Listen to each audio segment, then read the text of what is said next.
give the floor to the Secretary of the Kyiv City Council, Mr. Oleksiy Reznikov. Will talk about how the process of the formation of the Kyiv city budget is going on.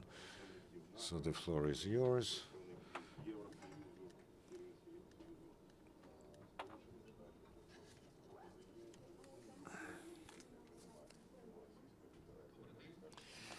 Good afternoon, dear colleagues. I'd like to tell you that this week the Kyiv City Council will hold two plenary sessions, which is connected to the fact that for tomorrow the planned plenary session was appointed, and this is going to be the opening of the third session of the Kyiv City Council of current convocation. But on Friday, a very important event will start, the first stage of the budgetary process of the city of Kyiv. You remember that there's a resolution of the parliament that about the adoption of the state budget, and this opened possibilities for local authorities to prepare and adopt their own budgets. I'd like to draw your attention to the fact that it is probably for the first time in the history of the budget formation in Ukraine, the budgetary process in Kyiv is happening according to a new procedure. We have promised the transparency of the actions of the Kyiv city authorities to the Kyivans, and on Monday we have published the draft budget on the site of the Kyiv City Council and the Kyiv City State Administration. Yesterday, the Kyiv mayor, Vitaly Klitschko, together with the Budget Commission, they held an open session sitting of the Budget Commission where they presented to the public the draft program for the social and economic development, and in this way the public of Kyiv got to know about the draft budget earlier than the councillors. And it is only on Friday that the executive body will present the draft budget to the Kyiv City Council, and the council will have to vote for taking this draft into consideration. And this is a very important nuance. I ask you to emphasize this, that the public and everyone concerned can discuss the draft even now, and you can address your proposals and amendments to the Kyiv City Council through your representatives, and from Friday there will be an opportunity to introduce to table those amendments and to improve the budget for 2015. Taking into account that the month of January is already ending, and it is very important that the Kyiv City Council adopts the budget in January,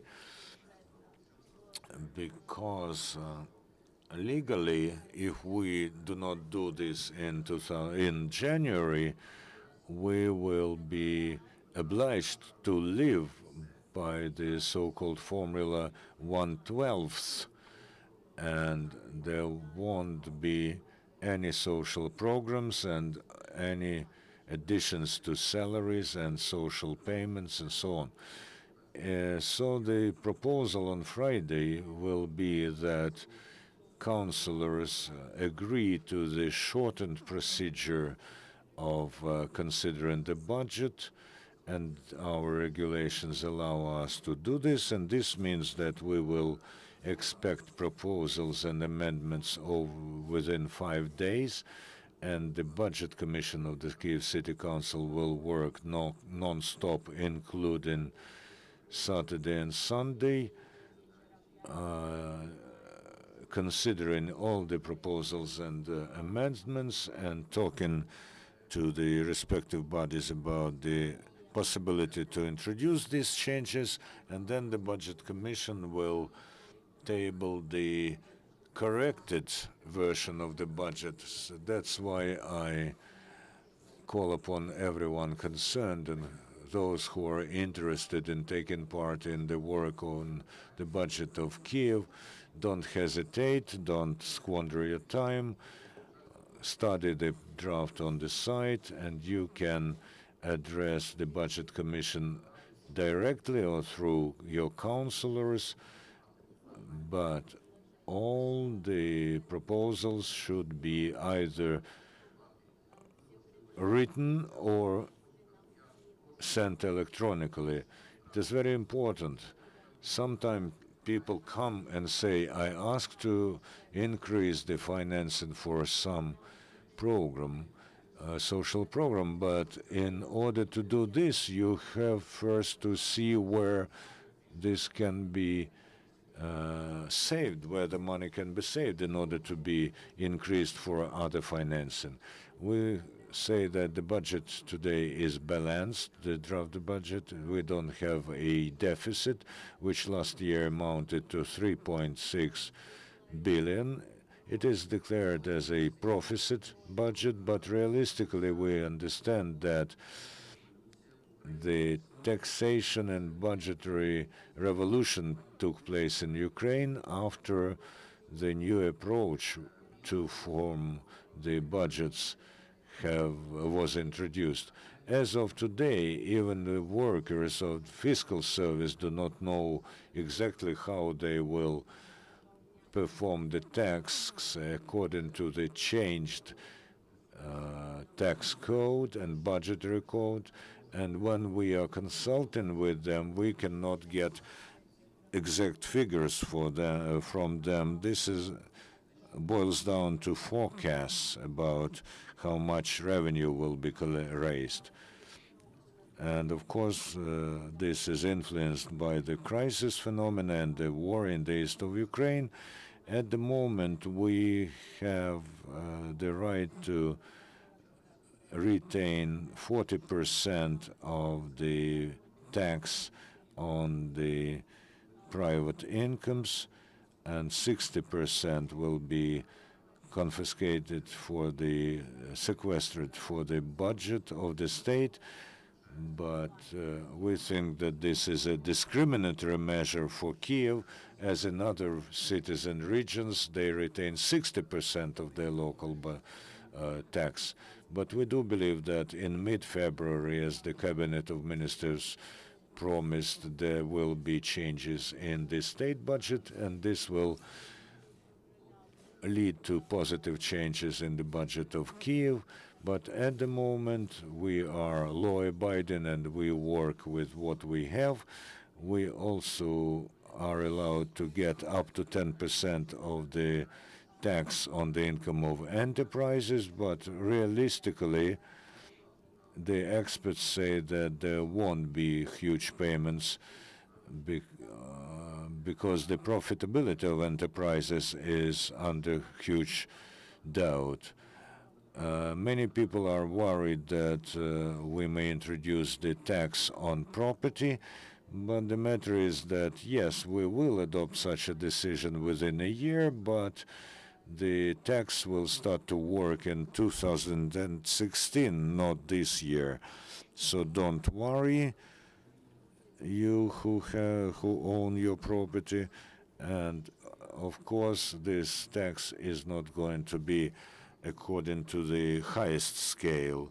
So we hope that the government will keep to its promises, and in February we'll get 1,900,000,000 of additional subvention to cover the internal obligations of the city of Kyiv. So we have the hope that this budget is going to remain realistic for this year.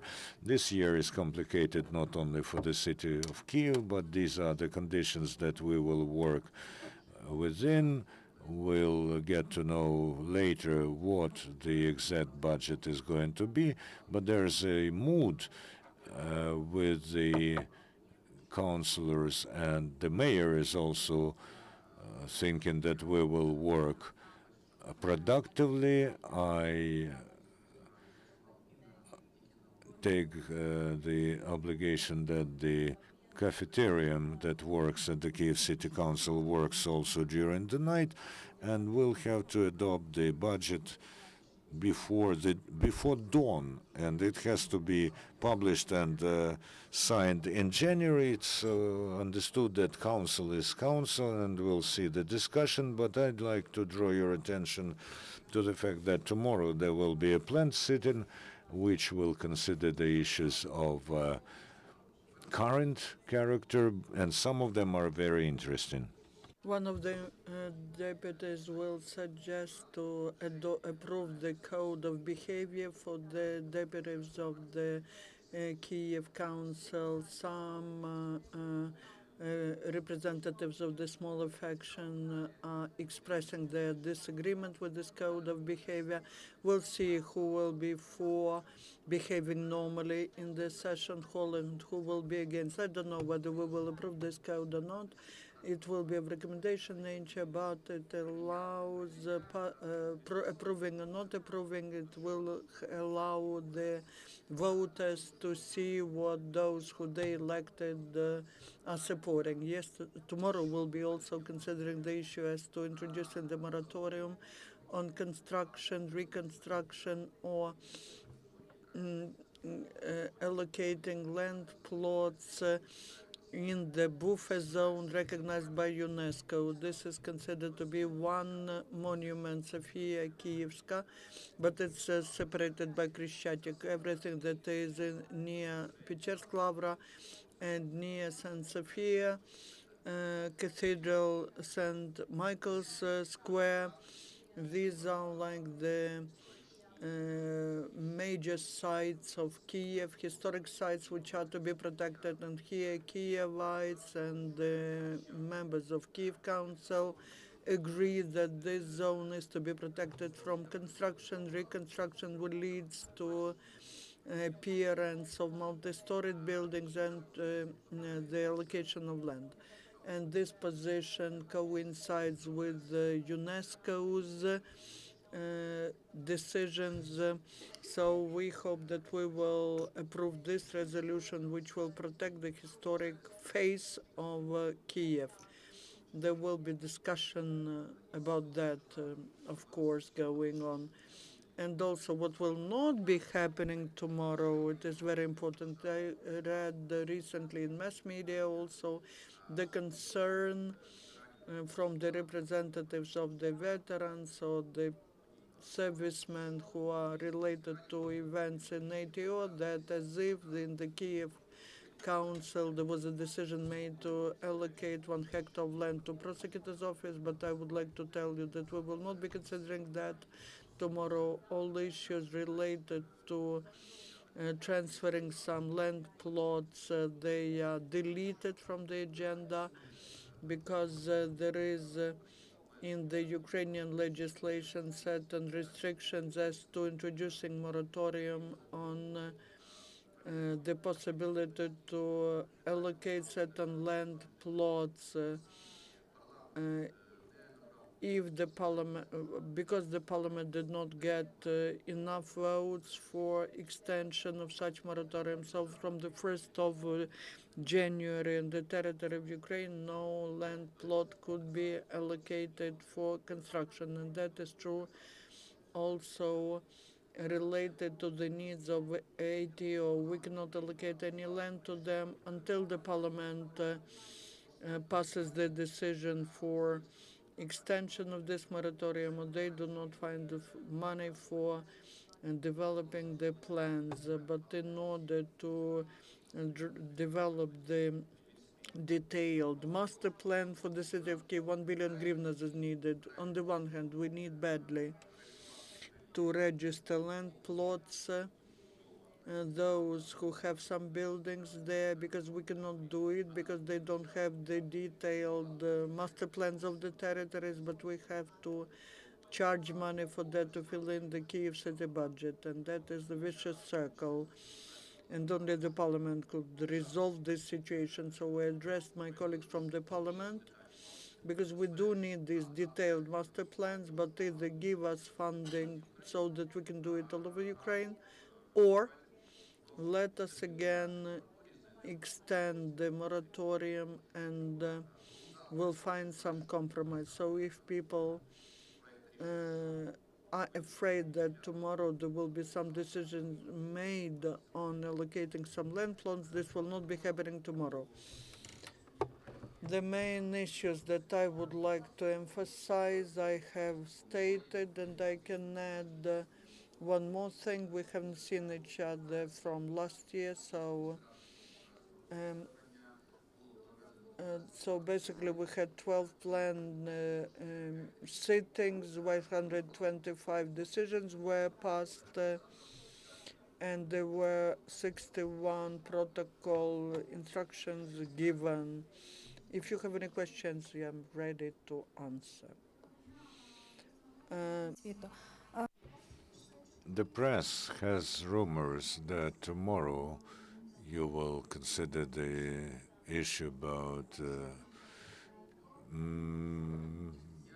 emergency state. As a deputy mayor and secretary of the Kyiv City Council, I can tell you that there's no such point in the agenda. More than that, I don't think that we have any right to introduce any military or emergency state in Kiev. But could you be more precise about the moratorium on land plots? Have you previously talked to the MPs? Yes, as far as I know, there are talks ongoing with the MPs, and the correspondent committee has registered the draft changes to the law that will allow to suspend this moratorium. We hope that they will do this in February at least. Another point about the budget. You said that every citizen can provide their comments and amendments. It is from Friday to Tuesday, so that we manage to work on these amendments. So the only recommendation is that in order to get realistic work on this, you should probably do it through your counselors, and they will be glad to assist you.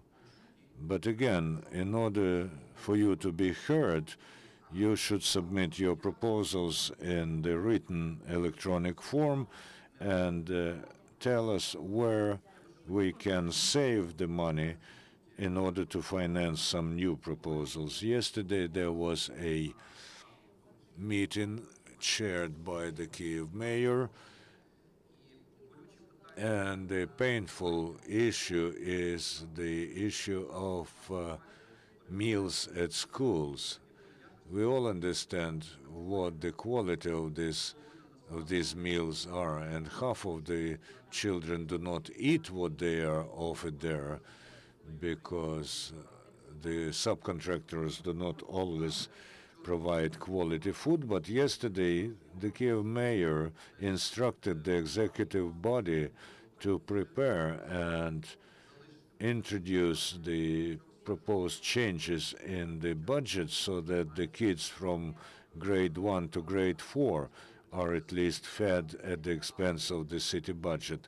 This is going to raise the expenditure, but socially this is an important thing. However, we should seek cooperation with parents, and there are many people now who come and say, we have to do some repairs where we live. We are ready to find half of the money, and half of the money should be provided by the city. So I think that the same approach can be used where meals at schools are concerned, but the financing for social programs in the budget is expected to the tune of 22 billion. I'll be ready to report after Thursday and Friday. Our next briefing is today at half